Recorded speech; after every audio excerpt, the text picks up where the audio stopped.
ये तो मीडिया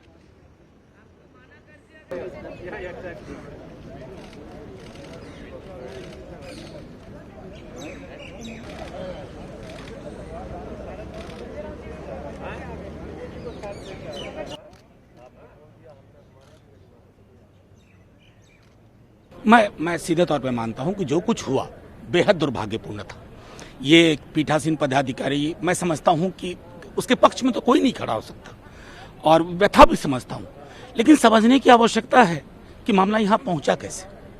क्या हम पृष्ठभूमि से हटा करके अग्रभूमि पर चर्चा करेंगे? मैंने पहले ही कहा, कहीं से भी सही नहीं ठहराया सकता। लेकिन क्या कर रही थी सरकार? बुलडोज कर रही थी बिल को, दिन क्रिएट करके दिन में बिल को पास करना।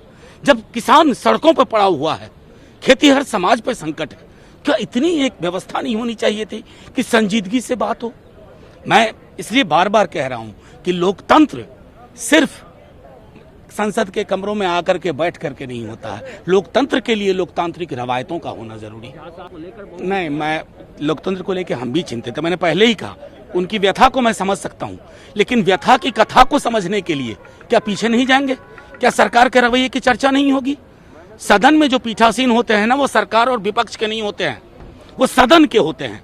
नजर बराबर होनी चाहिए, चाहे सत्ता पक्ष हो या विपक्ष हो। मैं तो हमेशा ये मानता हूं कि चेयर पर जब वहां लोग बैठते हैं तो किसी दूसरे चेयर का आदेश ना लें, उसके प्रभाव में ना जाएं।